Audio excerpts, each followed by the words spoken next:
Hello class. I wanted to record a video just letting you know how to use the wood burner and just some of the things to keep in mind.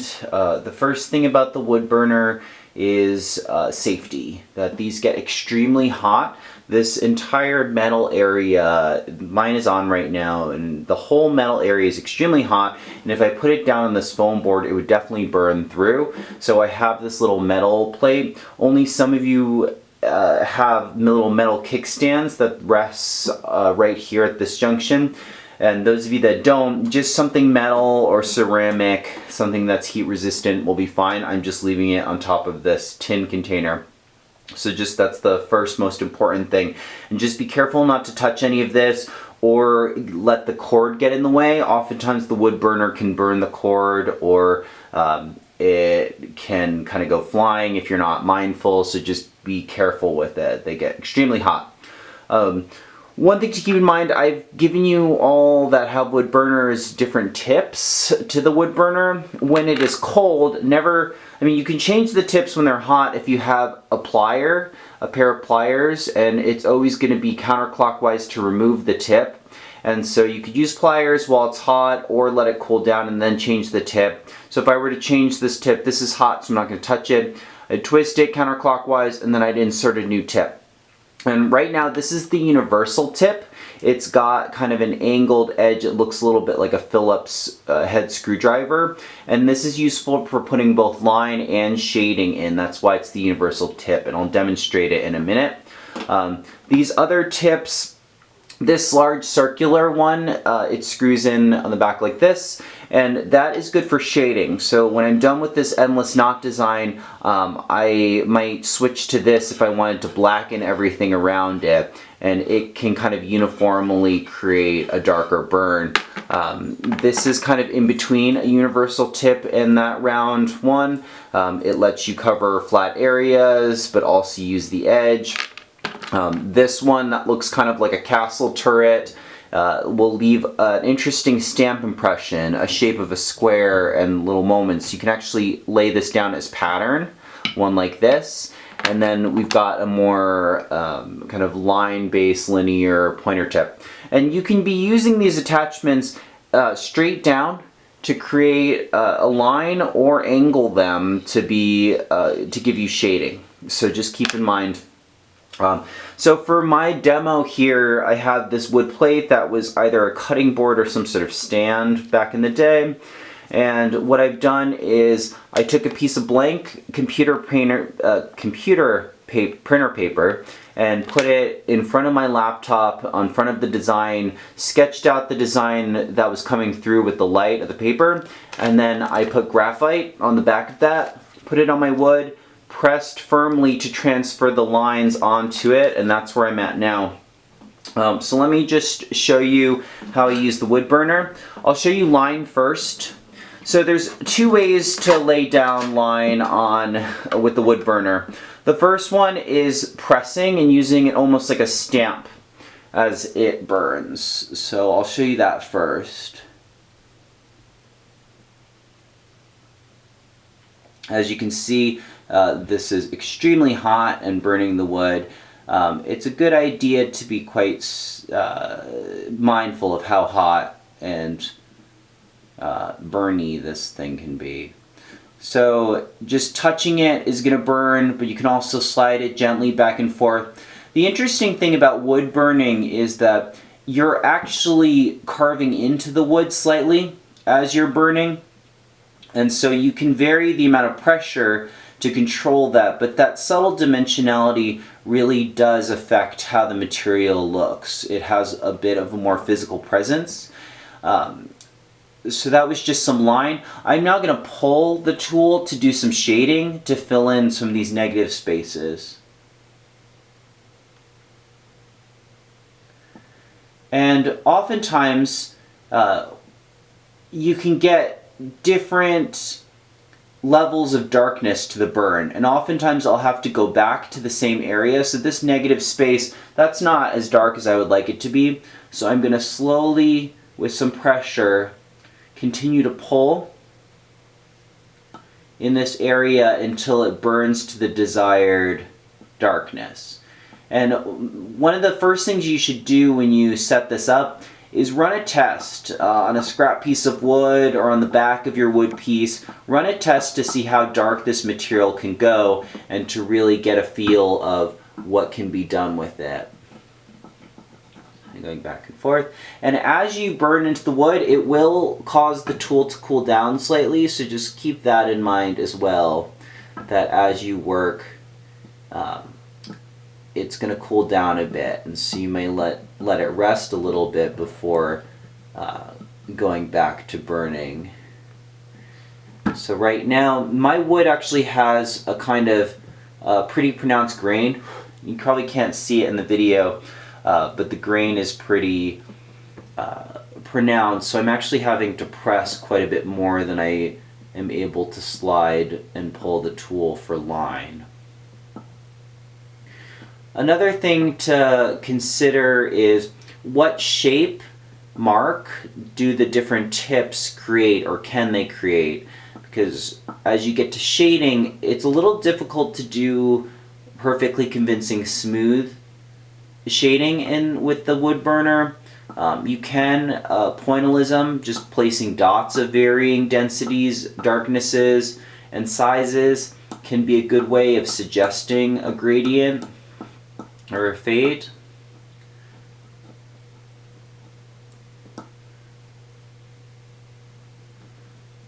But you definitely, mark making has a huge role to play with wood burning, potentially, if you wanted to. And going along, you want to think about the thickness or thinness of your line. I'm going to be darkening all around my endless knot pattern, so I don't have to think as carefully about the outer edge.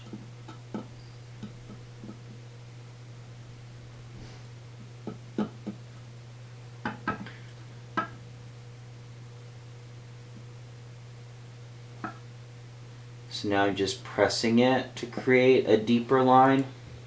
And this might be my more effective strategy for this type of wood grain, is to just carefully and patiently press. Those of you that have the glass etchers, it's a similar process with the etchers of sliding back and forth, pressing, and you're going to be making a similar mark in terms of actually cutting into your surface, the metal, glass, or ceramic or wood that you're choosing to etch. It just doesn't have sort of the burn to it that you get with the wood burner. Now, my tool is becoming extremely hot, and so be mindful of that as well. I have heard complaints from former students about some of these wood burners, so just if the handle becomes too hot and seems like it's going to be an issue, you might want to turn it off and let it rest for a bit. Mine is not one that lets you adjust the heat. It's the brand that just has an on or off switch. So depending on which one you grab, you might have the same one as me, or one that actually lets you control the heat a little more. So make sure to be thinking about and experimenting with things like mark making, line density, how deep you can press the tool into the wood. The heat lets it press into the wood a little bit more than you could when it's cool. And so you can play with that aspect of wood burning. So it's pretty straightforward, the wood burner. Be smart. Do not leave the thing unattended, the wood burner.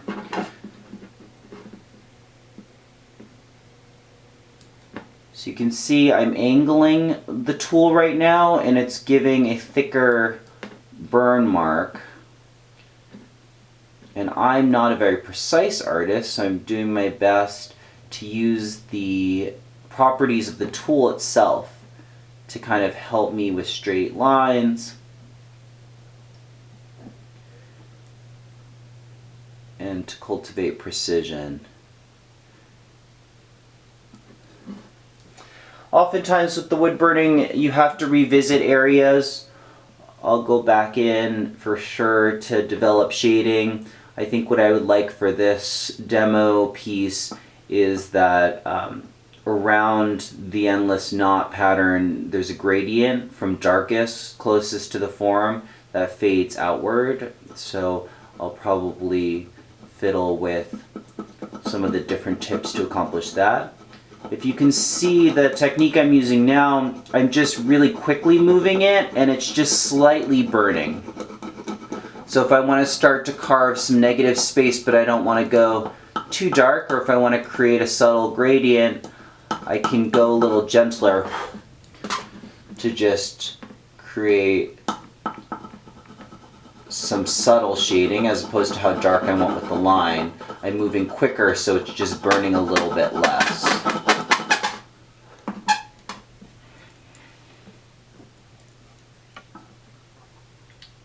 And hopefully things calm down a bit enough that those of you with the wood burners will be able to bring them back and we can swap out to anybody that didn't get a chance to use one, because it's a really fun, interesting material. It's very kind of crafty, but there's something to it. The fact that the values are created from the burnt wood, that carbon being created, there's a smell to it that I find quite pleasing and important with this medium. There's the subtle depth that you get of the tool digging into the wood a little bit that's different from two-dimensional drawing like graphite or charcoal. And what you can do with mark making is quite interesting too. Consider working with the wood grain as well. That the wood grain can either disrupt your pattern and what you're doing, or you can harmonize with it. And so I recommend that you spend some time thinking about the actual wood grain of what you're working on as well.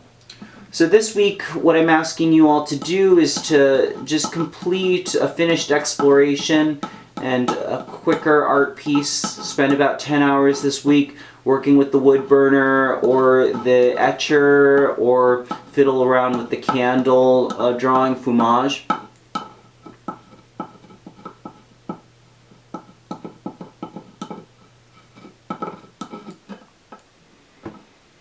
And that's pretty much all there is to it. If I had one of the other tips in, I would definitely experiment with what happens holding the tool on its side a little bit more, what happens if I hold it straight up and down.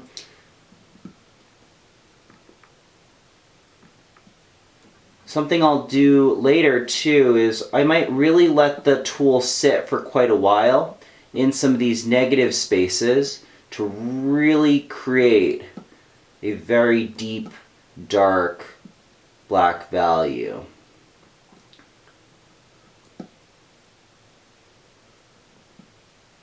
But I hope that helps. That's just a little bit about the wood burner. A lot of these tools and materials that I've given you guys for the rest of the semester are quite intuitive. And so just spending time with them and experimenting with them will yield very interesting results, I think, for a lot of you. And so just have an open mind and just be really mindful about what the material suggests. What do you think this material could do well? What do you think it's not the greatest at? Things to be cautious of. If you would like, you can also combine media. Something like this, I might go in with the watercolor and stain the wood and slightly colorize it when I'm done wood burning. Watercolor harmonizes quite beautifully. And if you don't have watercolor, thinned out acrylic paint functions very similarly. So just make sure not to burn down your house or hurt yourself too. Alright, so I think that that's pretty much it for the basics of the wood burning tool and how you might set up a drawing.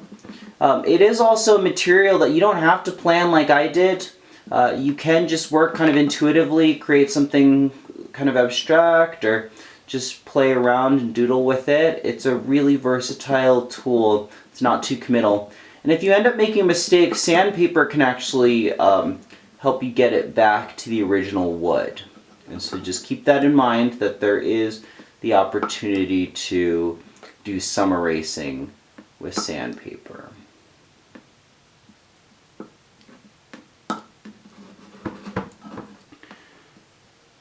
Okay, so I think that's it for my demonstration, and make sure to sign up for a meeting where you can show me what you've been up to with these materials this week. All right, thank you guys.